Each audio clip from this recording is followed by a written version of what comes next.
Hello friends, welcome back to my channel. আশা করি সবাই ভালো আছো, আমিও ভালো আছি।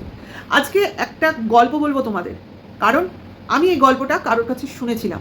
তো গল্পটা তোমরা দয়া করে শুনো, এবং শোনার পর আমি কনক্লুশনে গিয়েও কিছু বলবো। কারণ কোন চ্যানেলে আমি এই গল্পটা শুনেছি সেটা তোমাদের বলবো, এবং তারপর তোমরা ডিসিশন নিও, বা তোমরা কমেন্টসের মাধ্যমে জানিও যে তোমরা কি বুঝলে বা এই গল্পটা থেকে কি শিক্ষা পেলে। ঠিক আছে? তো আমি টোটাল গল্পে চলে আসছি, কিন্তু গল্পটা তোমাদের আজকে আমি পুরো বলতে পারবো না। গল্পটার বলতে পারো কিছুটা পোর্শন বলবো, কিন্তু আমি মোটামুটি তোমরা শুরু আর শেষটা বুঝতে পারবে, কারণ এই গল্পটা অনেকটাই বড়। কারণ কারোর গল্প বলছি, তো তো তার মুখে শোনাটা বেশি ভালো হবে। তো সেই চ্যানেলটা আমি অবশ্য করেই আমার ডেসক্রিপশানে মেনশন করে দেবো, তো তোমরা সেখানে গিয়েও শুনতে পারো। জানি না চ্যানেলে ভিডিওটা থাকবে কি না, কারণ সে অলরেডি বলেছিল যে এই ভিডিওটা করে ভিডিওটা রাখবে না চ্যানেলে। ভিডিওটা মানে কিছুক্ষণ দেখাবার পর ডিলিট করে দেবে, কারণ এই ধরনের ভিডিও ও রাখার ব্যাপারে নট ইন্টারেস্টেড। ঠিক আছে? তো আমি চলে আসি গল্পে। তো এই গল্পটা হচ্ছে কিছু টিনেজারদের নিয়ে গল্পটা। ঠিক আছে? যারা কিনা জাস্ট স্কুল থেকে কলেজে উঠছে, মানে কলেজে অ্যাডমিশন নিচ্ছে, সেই সব বয়সের সব ছেলে মেয়েদের গল্প। সেখান থেকে শুরু করে তারা যখন ওয়ার্কিং ওম্যান বা ওয়ার্কিং ম্যান হয়ে ওঠে সেই সময় পর্যন্ত গল্প। ঠিক আছে? তো এই লেন্থের গল্প তোমাদের সামনে আমি তুলে ধরবো। আশা করি এই গল্পটা থেকে তোমরা অনেক জিনিস বা অনেক উদাহরণের সামনে দিয়ে যাবে, এবং একটা নতুন ডিসিশন নিতে বা নতুন যারা এই বয়সের মধ্যে দিয়ে যাচ্ছ, তারা অনেক কিছু থেকে সাবধানতা অবলম্বন করতে পারবে। ওকে, দেখো, আমরা কিন্তু অনেকেই জানি যে আজকাল কলেজে ভর্তি হতে গেলে তোমার অনলাইন ফর্ম তো ফিল আপই করতে হয়। ঠিক আছে? এবার তারপর তোমার কলেজের লিস্টে নাম ওঠে, তারপর তুমি লিস্টে নাম উঠলে তুমি গিয়ে ডাইরেক্ট অ্যাডমিশন নিচ্ছ। এটা তো একটা ডাইরেক্ট ব্যাপার। এবার অনেক ক্ষেত্রে তোমার অনেক ছেলে মেয়ে দেখবে কলেজে ইউনিয়নের মাধ্যমে ভর্তি হয়, হয় কিন্তু এটা আগেও হতো, এখনও হয়। তো এরকম ইউনিয়নেও অনেক ছেলে মেয়ে থাকে যারা কিনা এসব ভর্তির কাজকর্ম করে। ঠিক আছে? তাদের কাছে ফর্ম টর্ম থাকে। তো সেই রকম একটি মেয়ে কোনো এক কলেজে ভর্তি হতে গিয়েছিল, এবং সেই সময় ইউনিয়নের একটি ছেলের চোখে পড়ে। ঠিক আছে? প্রথমে সে কিছু বলেনি, মানে সেই ছেলেটি সেই মেয়েটিকে কিছু বলেনি, কিন্তু মেয়েটি কলেজে ভর্তি হয়। অর্থাৎ ওই একই কলেজে ওই মেয়েটিও ভর্তি হয়, এবং ওই ইউনিয়নের ছেলেটি তো অলরেডি ভর্তি ছিল, অর্থাৎ ওর সিনিয়র। ওকে, এইবার কিছুদিন যাওয়ার পর আমি কিন্তু দেখো যতটা নিজে জেনেছি ততটাই তোমাদের বলছি। যদি কিছু ভুলচুক হয় বা অরিজিনাল যার গল্প সে যদি আমার কথা শোনো, যদি আমি কিছু ভুল বলে থাকি, বোঝার ভুল, তাহলে তুমি অবশ্যই আমাকে রেকটিফাই করে দিতে পারো, কারণ শুনে বলছি তো, একেবারে রেকর্ড করে বলছি না। তো কিছুদিন যাওয়ার পর মেয়েটি কাছে ওই ছেলেটি তার ফোন নাম্বার চায়। ঠিক আছে? তো মেয়েটি ডিনাই করে দেয়।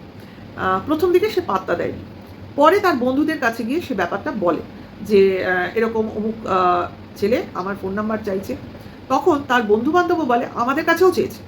তখন মেয়েটি ভাবে, বা বলতে পারো মনে করে নেয় যে ছেলেটার এটাই স্বভাব, যে সবার কাছেই ফোন নাম্বার চায়। এটা এমন কিছু ভাবনার বিষয় নয়। কিন্তু যত দিন বাড়তে থাকে, ছেলেটির মেয়েটাকে কনভিন্স করাবার চেষ্টা করে নানানভাবে। সেটা কীভাবে সে আমাদের কাছে বলেনি, কিন্তু কিছুদিন যাওয়ার পর মেয়েটির হয়তো ছেলেটিকে ভালো লাগতে শুরু করে দেয়। কারণ বারবার যদি কোনো ছেলে কোনো মেয়েকে কনভিন্স করে বা বারবার তার সামনে চলে আসে, তাহলে কিন্তু আস্তে আস্তে মেয়েটারও ওই ছেলেটার দিকে নজর যাবে, এবং কোনো না কোনো কারণে হয়তো মেয়েটাও দুর্বল হয়ে পড়ে। কোনো না কোনো কারণে, অনেক কারণ থাকতে পারে। হয়তো ছেলেটা পড়াশোনায় ভালো হতে পারে, তার ভালো কোনো ইমেজ তার সামনে চলে আসতে পারে, বা অনেক বেশি মেয়েটার দিকে তোমার কেয়ারফুল দেখাতে পারে, বা ছেলেটার দায়িত্ববোধ, এর থেকেও কিন্তু অনেক মেয়ে অনেক ছেলের প্রতি ইন্টারেস্টেড হয়ে পড়ে। অনেক কারণ থাকে। ঠিক আছে?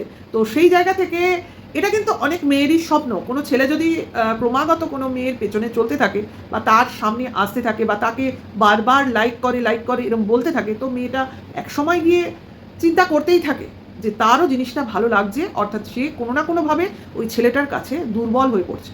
ঠিক আছে?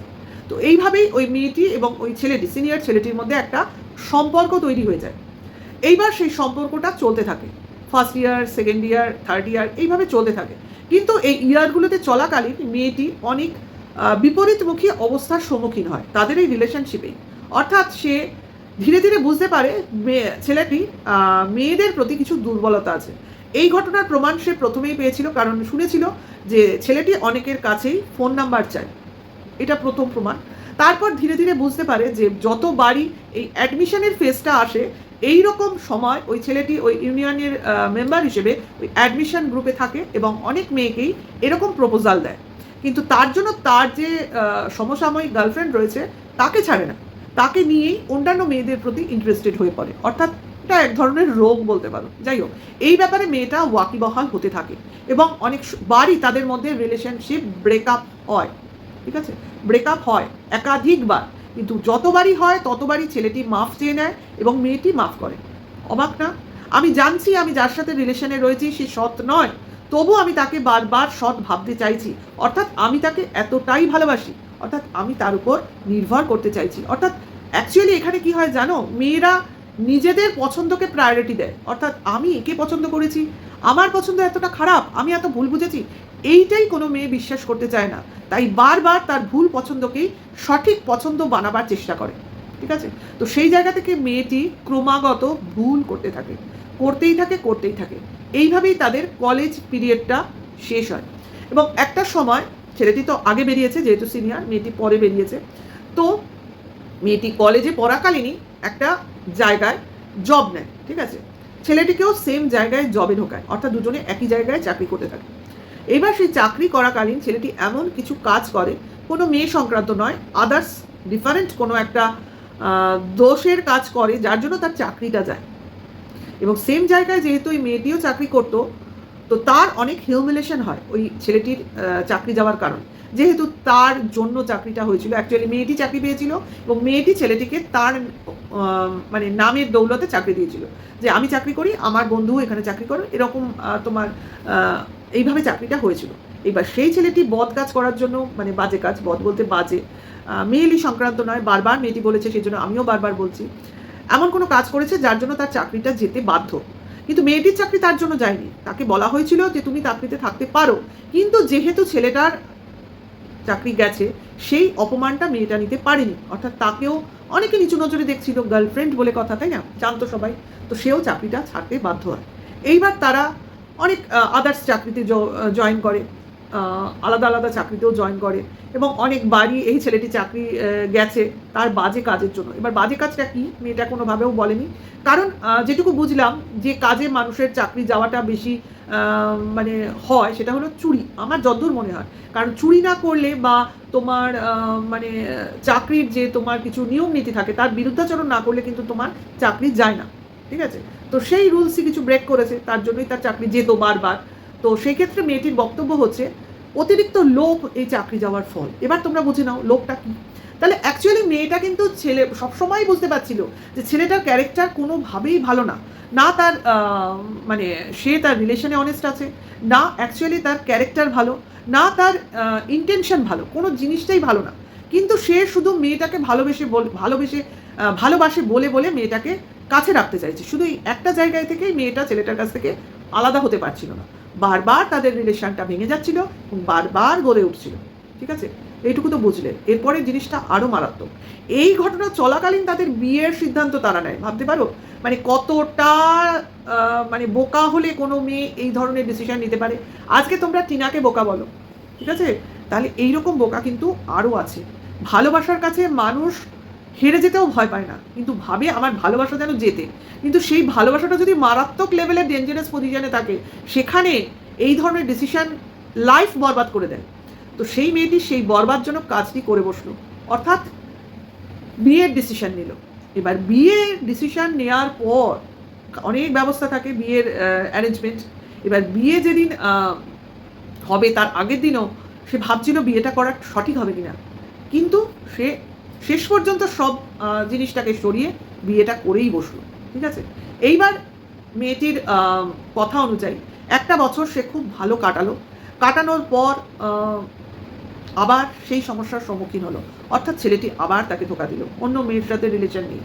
এবার কী বৃত্তান্ত আমি বলবো না, কিন্তু মেয়েটা প্রতিবারই জানতে পেরে যেত এবং প্রতিবারই ছেলেটা ক্ষমা চেয়ে বলতো আর হবে না, আবারও হলো আর হবে না, আবারও হলো আর হবে না।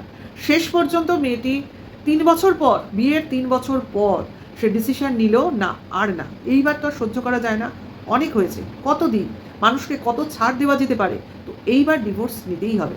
তো অ্যাট লাস্ট ডিভোর্সের ডিসিশন নেওয়া হলো। তার ভেতরে অনেক গল্প আছে যেটা আমি আর তোমাদের সামনে পুরোপুরি বলতে চাইছি না, আমি বলতামও না, কিন্তু এটা বলার একটাই কারণ, কিছু কলেজের ছেলেমেয়ে এই ধরনের ভুল, স্কুলের ছেলেমেয়েরাও এই ধরনের ভুল করে ফেলে। আজকে টিনাকে বারবার লোকজন বলছে কেন ভুল করেছে, একটা ভুল থেকে বেরিয়েছো, আরেকটা ভুল করছো, আরেকটা ভুল করে আরেকটা, আরে ভুলই করে মানুষ। এইসব মেয়েরা যারা এতটা ভালোবাসার জন্য পাগল না, তারা এইভাবে ভুলই করে। ভুল করতে করতে তারা ভাবে না জীবনটা তারা শেষ করে দিচ্ছে। তো আমি যে মেয়েটির গল্প করছি সে তো জীবনটা শেষের পর্যায়ে নিয়ে যাচ্ছে। দেখো, ভালোবেসে ভালোবাসার মানুষকে বিয়ে করার মধ্যে সার্থকতা কিছু নেই, কিন্তু সেই মানুষটা যদি ফ্রড হয়, অ্যাটলিস্ট ভালোবাসার ক্ষেত্রে ফ্রড হয়, তাহলে কি তাকে নিয়ে থাকা যায়? সে কিন্তু চেষ্টা করেছিল যে বিয়ের আগে করছে করুক, বিয়ের পর সে চেঞ্জ হবে। বিয়ের পরও সে চেঞ্জ হতে পারলো না। সে কিন্তু তার মতো, তার চরিত্রহীনের মতো তার কাজ সে করেই যাচ্ছিল এবং ক্রমশ তার অসভ্যতামি বাড়ছিল, বই কমছিল না। মানে এবার সে সামনাসামনি অসভ্যতামি করতে শুরু করে দিয়েছিল, ঠিক আছে, যেগুলো আর মেয়েটি নিতে পারছিল না। অর্থাৎ তারা যে সোসাইটিতে থাকতো, সেই সোসাইটিতে সেই লোকজনের সামনেও অনেক কিছু হয়েছে যেটা কিনা টলারেট করা জাস্ট সম্ভব নয়। তো সেই পজিশনে গিয়ে মানে সমস্ত ব্রেকআপ নিশ্চিত হলো। ডিভোর্সের কাজ তো চলেছে, ডিভোর্স তো হবে বাধ্য, কিন্তু তার মধ্যেও মেয়েটাকে আজও হিউমিলেটেড হতে হয় নানানভাবে। ইউটিউবে আছে না, তার কমেন্টস বক্স, তার আত্মীয় স্বজন, তার পরিজন, বন্ধু বান্ধব, এখনও হয়তো তার মানে সোকল্ড হাজব্যান্ড যে ছিল তার কাছ থেকেও হয়তো অনেক রকম কথাবার্তা, হিউমিলেশন তাকে এখনও সহ্য করতে হয়। মানে দূরত্বে এখন তারা সেপারেট থাকে, মেয়েটি একা ফ্ল্যাটে থাকে, তার মতো জীবনযুদ্ধ সে করেই যাচ্ছে। তার জীবনযুদ্ধের পরিমাণের কথা আমি বলে তোমাদের ব্যাখ্যা করতে পারবো না, কিন্তু এই কথাটা তুলে ধরার একটাই কারণ, আমার টিনাকে আমি যখন সামনে দেখি তখন ভাবি টিনা তো একটা গ্রামের মেয়ে, সে তো এই পজিশনে তার কম শিক্ষার মধ্যে থেকে এই ভুলগুলো সে করছে, কিন্তু এই মেয়েটি কিন্তু শিক্ষিত, সে কিন্তু শহরে থাকে, তার মধ্যেও সেই ভুলগুলো করেছে। তাহলে মেয়েরাই এই ভুলগুলো করে, তার জন্য তাকে নোংরা আখ্যা দেওয়ার কোনো মানে নেই। একটা মেয়ে ভুল করে তারপর তার ভালো থাকার কোনো অধিকার নেই, এই প্রশ্নটাই আমি সবার কাছে করতে চাই। তাহলে মেয়েরা কিন্তু বারবার ভালোবাসার কাছে ভুল করে ঠকে, কিন্তু তারপর তারা নিজেদের শেষ করে না দিয়ে এগিয়ে যাওয়ার যে সাহস বা প্রচেষ্টাটা দেখায়, সেটাকে আমি স্যালিউট করি। আশা করি বোঝাতে পারছি কেন আমি টিনাকে সাপোর্ট করি, এই মেয়েটিকেও আমি সাপোর্ট করি। আজকে যেমন টিনাকে আমি দেখি, তার আগের থেকেও এই মেয়েটিকে আমি দেখি। এদের 3 বছরের জার্নির আমি সাক্ষী রয়েছি। আজকে 3 বছর ধরে এদের আমি ফলো করি, ঠিক আছে। যাই হোক, এদের নাম আমি নিলাম না, তোমরা আমার কমেন্টস বক্সে এর চ্যানেলের মেনশন পেয়ে যাবে। যদি ইন্টারেস্টেড হও অবশ্যই ফলো করো, আর মেয়েটার পাশে আমিও আছি। ও লড়াই একাই করতে পারে টিনার মতোই, ও কিন্তু কি বলবো, স্বয়ং নির্ভর, হ্যাঁ, সেলফ সাফিসিয়েন্ট, কিন্তু কোথাও না কোথাও লড়াই করতে করতে, একা ফ্ল্যাটে থাকতে থাকতে নিজেকে একসময় অসহায় মনে হয়। আজকে মেয়েটি যখন বলছে না যে যারা বাজে কথা বলো এইসব মেয়েদের, যেমন টিনাকে বা এদের বলছে, তো তারা কি কখনো একা থাকে? একা ফ্ল্যাটে ঢুকে দেখে যে একা থাকার কি দুঃখ? আমি সঙ্গে সঙ্গে আমার টিনার কথাই মনে হয়েছে। একটা ফ্ল্যাটে তুমি ঢুকে ভাবছো যে এখানে আমার বাবা আছে, মা আছে, আমার হাজব্যান্ড আছে, আমার বাচ্চা আছে, তখন কিন্তু তোমার মনে আনন্দ। কিন্তু তুমি এমন একটা ফ্ল্যাটে ঢুকছো যেখানে কেউ নেই, শুধু কতগুলো দেওয়াল, তোমার ফাঁকা ঘর, তাতে শুধু হাওয়ার আওয়াজ ছাড়া কোনো আওয়াজ নেই। সেখানে তুমি শুধু তোমার নিজের সঙ্গেই কথা বলতে পারো, আর কেউ নেই, একমাত্র ফোন তোমার ভরসা। সেখানে তুমি কিভাবে দিনগুলো কাটাও একবারও কেউ চিন্তা করে? তুমি সেখানে কতটা অসহায় একবারও কেউ ভাবে? তাহলে তোমাকে গালাগালি দেওয়ার আগে একবারও কেউ ভাবে এই গালাগালি তুমি পাওয়ার যোগ্য কিনা? যাই হোক, এতগুলো কথা আমি বললাম, এবার তোমরা কমেন্টস বক্সে জানিও আমার গল্পটা শুনে তোমরা কতটা উপকৃত হলে বা কী বুঝলে। ভিডিওটা এখানেই শেষ করবো, নেক্সট ভিডিওতে আবার দেখা হবে। এখনকার জন্য এইটুকু, টাটা, বাই।